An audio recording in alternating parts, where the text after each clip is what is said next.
Good morning everyone, back to the channel. ঘড়িতে time হচ্ছে 9টা and আমরা বেরোলাম চাচল থেকে, শ্বশুরবাড়ি থেকে বেরোনো হলো।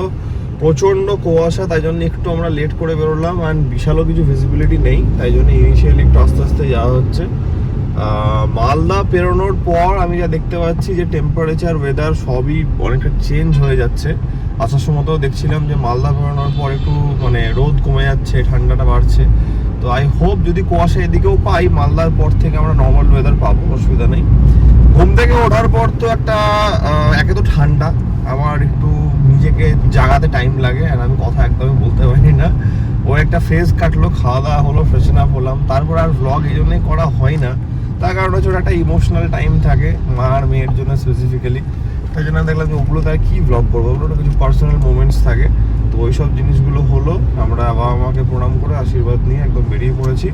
আর এটা কি মালতীপুর কালীবাড়ি না, এটা হলো পাহাড়পুর দুর্গা মন্দির। পাহাড়পুর দুর্গা মন্দির পেরোলাম, খুব জাগ্রত একটা মন্দির এখানে। কালকে যেখানে গেছিলাম সেটা খুবই জাগ্রত মা কালীর মন্দির, ওটা মালতীপুর কালীবাড়ি। ওটা মালতীপুর কালীবাড়ি, রাইট। চারিদিকে সর্ষের ক্ষেত, চারিদিকে সর্ষের ক্ষেত। ফার্স্ট ব্যারিকেড আজকে আবার, দিনের প্রথম ব্যারিকেড। যদি এখান থেকে আমাদের মালদা অব্দি অত ব্যারিকেড নেই, তারপর থেকে বাড়বে। এই মানুষটা বাইরে গেছিল দেখার জন্য যে পাখি বধ করেছে কিনা ও গাড়ি দিয়ে। মানে একটা পাখি পরাম করে সামনে চলে এসেছিল, যাই হোক সে বধ হয়নি, কিন্তু বাট বেরিয়ে দেখতে গিয়ে আমার মাঝখান থেকে পুরো আমি ওই সময়টাতে ভিডিও করতে যাওয়ার জন্য ফোনটা হাতে নিচ্ছিলাম, দেখলাম দৌড়ে দৌড়ে ঢুকে গেল। কেন ঢুকেছিলি? ঠান্ডা বাইরে, আমি জানি না বাইরে, ওরা দেখে বুঝতে পারবে, দেখে বোঝা যাবে না, কারণ আমরা মানে দেখে কি করে বোঝা যাবে। বিশাল ঠান্ডা। দেখছি ক্যামেরাটা বের করতে যাচ্ছি আর ও ঢুকে গেল। বললাম কি হলো এটা? বলছে ছুটে ঢুকে গেছি, ঠান্ডা লেগেছে আমার অনেক।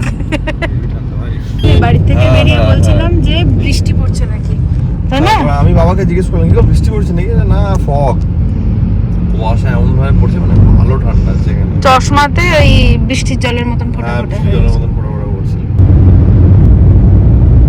কালিয়াচকে জাস্ট ক্রসিংটাতে জ্যাম আছে এন্ড লিটারালি এই জিনিসটা হচ্ছে কি ম্যান মেড ট্রাফিক, কারণ ন্যাশনাল হাইওয়ে এটা NH12 এর উপরে দেখো পার্কিং করে রেখেছেন। ন্যাশনাল হাইওয়ের উপরে পার্কিং করা আছে।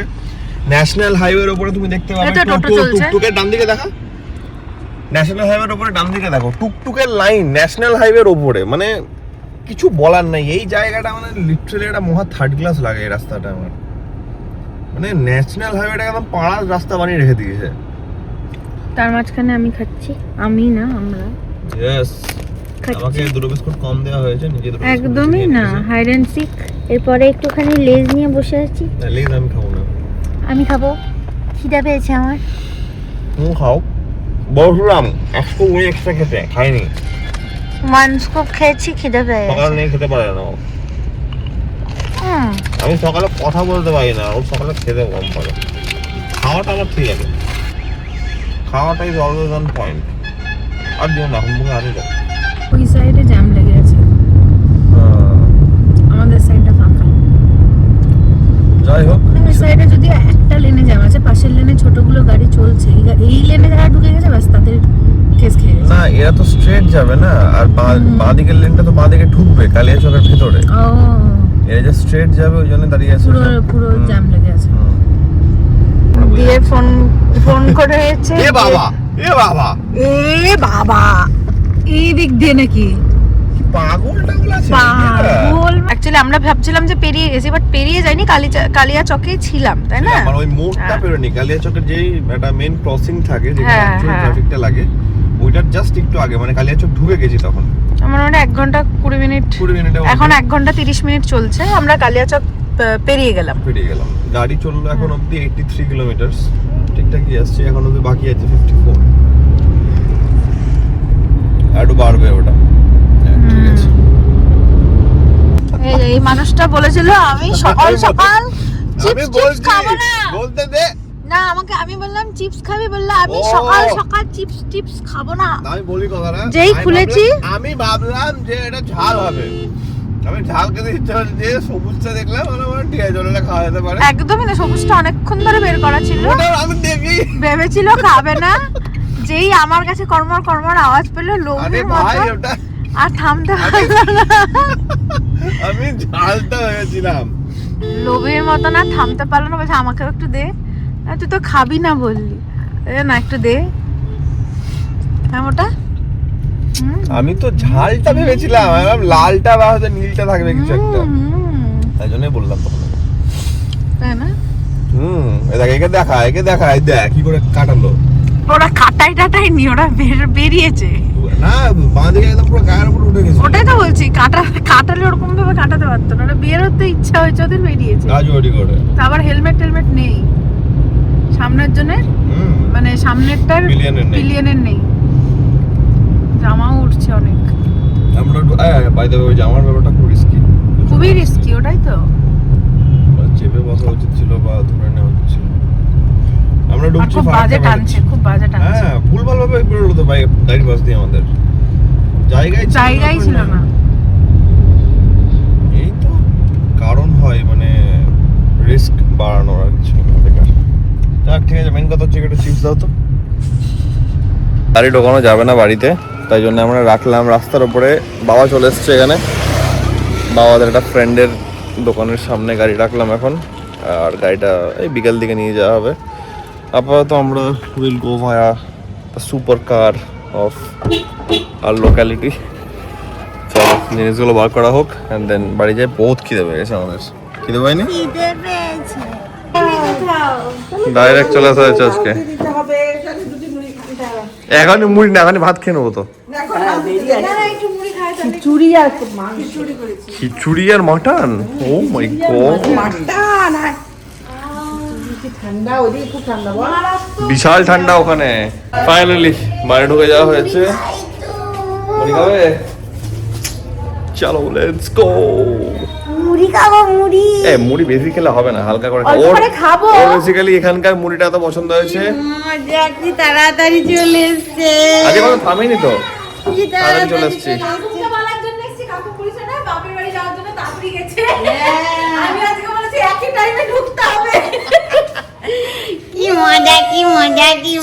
কি মজা। ইয়ে করবে না মন্ডা, ওই জন্য মন্ডা মুখ ধোয়া। কালকে কলকাতা যেতেই হবে, প্রচুর কাজ। কোথায় যাবো? 1 তারিখে আমাদের কাকুমরা বলছে না, বউ থাকবে না, বেটা থাকবে না, যারা আছে। কি বিরক্ত লাগে, যেতে ভালো লাগছে আমার।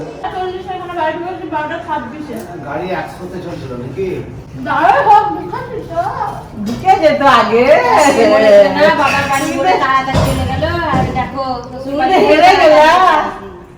হেরে গেলা। কাকুম এখানে টুপি পরে আছে, কাকুমকে চাঁচল নিয়ে গেলে কি হবে ভাব? না ওই দোকানে হাওয়া আছে। বাইরে ওখানে যেখানে অনেক হাওয়া, যেখানে গাড়ি রাখা ছিল ওইখানটাতে একটু দাঁড় করাতে হবে কাকুমকে। আমি এসে দাড়ি কেটেছি, একদম ফ্রেশ, স্নান করা হলো। মাঝখান থেকে আমাদের সকাল থেকে আজকে লাইন নাই, জেনারেটর চলছে।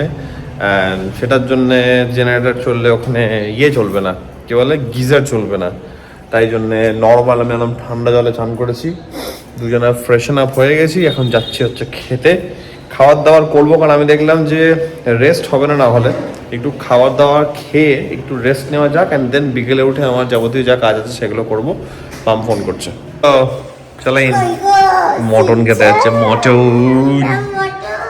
মটন হয়েছে, মটন। এই দেখো, আলা আমাকে কোনো সাইড ডিশ দিতে হবে না, তাহলে মিমা এগুলো দিচ্ছিল, তাহলে এগুলো দিতে হবে না।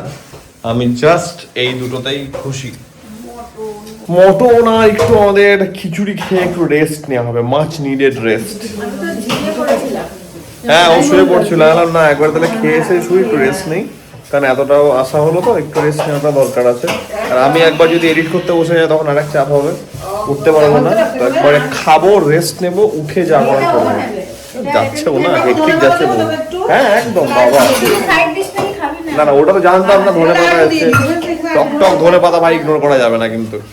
आजा मेरे मिट्ठू मिया तुझे पिजरी में लगा दिलो आजा आजा मेरे मिट्टी मिया मिट्टी কপি এনার্জি দেখবি কেন এনার্জি এই যে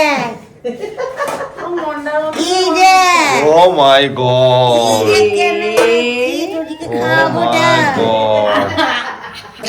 হ্যান্স প্রুফ রাজগ্রামে বেশিক্ষণ থাকা যাবে না, রাজগ্রামে থাকলে মোটা হয়ে যাবে। মোটা হয়ে যাবে।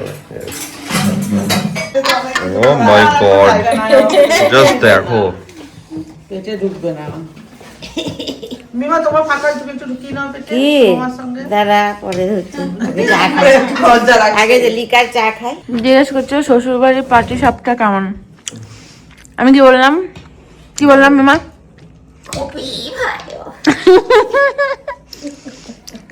হাসি দেখো, খাও মা, পাটি খাও, পাটি সাপটা খাও। এরা খুব চালাক, এরা নিজেরা খায় না, শুধু বসে বসে খাওয়ায়।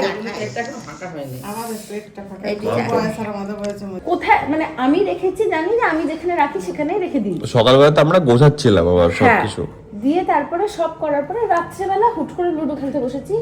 আমি, মা, দাদা, ও আর বাবা বাবা। 5 জন মিলে লুডো খেলতে বসেছি। এবার 5 জনের লুডো তো অনেক টাইম লাগে খেলতে। অনেক টাইম লাগে। এবার খেলা খেলতে আমার মনে পড়েছে টাকাটা কোথায় রাখলাম।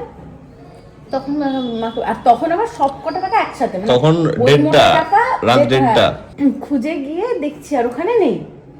আরো 2-3 জায়গায় খুঁজলাম যেগুলো আমি রাখতে পারি, নেই। মাথা গেল খারাপ হয়ে। আমাকে বলছে মা আমি না এইভাবে করে বিছানাতেই রেখে দিয়েছিলাম মনে হয়, আর ওটা থেকেও নোংরা ভেবে হয়তো উঠে যায়। তখন তখন পাগল যে এত টাকা কোথায় গেল। ও আর বাবা মিলে তখন নিচে গেল। বাবা বললো কিছুই বাইরে, মা বললো কিছুই বাইরে ফেলা হয়নি, সবই বাড়ির মধ্যেই আছে, প্যাকেটগুলো বাড়ির মধ্যেই এখনো আছে, কিন্তু প্যাকেটগুলো নিয়ে বাইরে রাখা হয়েছে। আবার নিচের প্যাকেট, উপরের প্যাকেট, মানে সব প্যাকেট খোঁজা হলো, কিচ্ছু পাচ্ছি না, কিছু নাই, কোথাও নেই। দাদা এদিকে খুঁজছে, ওদিকে খুঁজছে, ট্রলি খুঁজছে, মা খুঁজছে, আমি ওখানে প্রায় পাগলের মতন হয়ে গেছি। ফাইনালি তারপরে যেখানে আবার রেখেছিল যেখানে খুঁজেছিলাম যে যেখানে রাখা হয়, আবার ওখানেই পেয়েছে, ওখানে রাখা ছিল। জামা কাপড়ের পেছন দিকে ঢুকে গেছে, দিয়ে ওখান থেকে খুঁজে বের করে এরকম করে পেয়ে গেছি বলেনি, ধারাম করে নাকি অজ্ঞান হয়ে গেলাম। হ্যাঁ, রাত 1:30টার সময়তে পেয়ে গেছি করে বার করলো ওটাকে। পাওয়ার পর একটা স্ট্রেস রিলিজ হয়ে যায়, মানে এত স্ট্রেস হয়ে গেছে, হুট করে স্ট্রেসটা রিলিজ হয়ে গেছে, দিয়ে লিটারালি কোল্যাপস, মানে একদম পুরো দাঁড়িয়েছি, পেয়ে গেছি হাতের মধ্যে টাকা, চোখ বন্ধ করে ওখানে অজ্ঞান হয়ে গেছে ধাপ করে। ইয়ে অষ্টমঙ্গলা করতে গিয়ে অষ্টমঙ্গলা করতে গিয়ে তারপরে আমার আর মনে নেই, তারপরে মনে আছে সবাই চিৎকার করছে, পাশে জল ইনস্ট্যান্ট দিচ্ছে। গিয়ে আমি কোলে করে তুললাম, দিয়ে জলটা বাবাকে বললাম দিয়েছি, চিনি জামা জল কাপড় আনো, দিয়ে দাদা গেছে। জল আনলো, মুখের মধ্যে জল দিয়ে তারপরে আবার ওঠানো হলো, মানে এমন অবস্থা নিয়ে উঠে স্ট্রেস নিয়ে হাসছি নেয়। আবার। আরে তখন তো পেয়ে গেছি টাকা, মনে আছে তো তখন। এত টেনশন নেওয়ার তো কিছু নেই, সব কিছু টাকা তো হবে টাকাই তো টাকা। না, তো কি হয়েছে, টাকা হারালো শরীরটা তো আগে না, ওগুলো ভাবলে হয়। টাকা কি যে কোনো জিনিস আমার যেমন টাকা কিন্তু তাহলে আমার শরীরটার 12টা বাজিয়ে তো আমার লাভ নেই, এই জিনিসটা তো মাথায় রাখতে হবে। স্ট্রেসটা এমন ভাবে নিচ্ছে।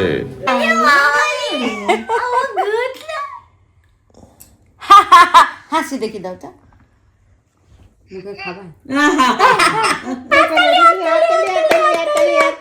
অনেকটা চওড়া ছিল, এগুলো তো ছোট ছোট, ওটা তো বড় সাইজ ছিল।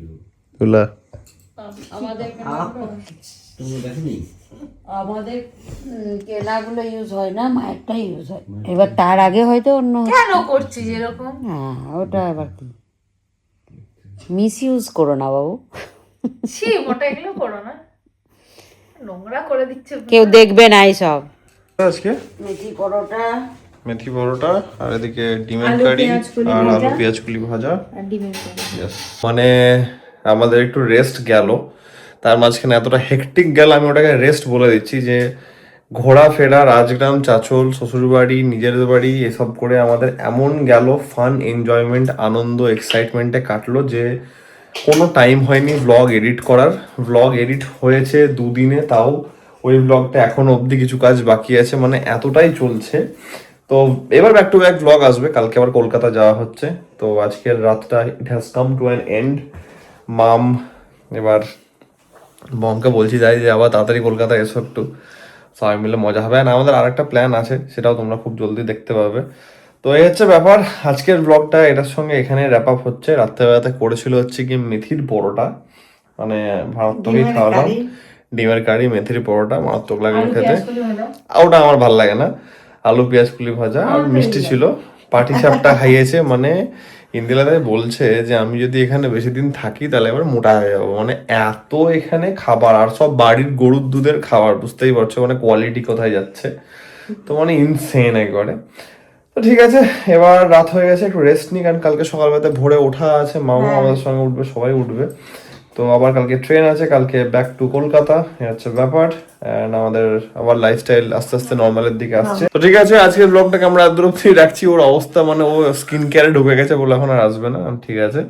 তো আশা করছি আজকের এই ব্লগটা তোমাদের ভালো লেগেছে, এন্ড তোমরা জানো যদি ব্লগটা ভালো লেগে থাকে then as usual to like, share and subscribe. খুব জলদি দেখা হচ্ছে কালকে একটা নতুন ব্লগের সঙ্গে। Till then take care, peace, bye bye, good night. Good night বলে দাও, গুড নাইট, টাটা।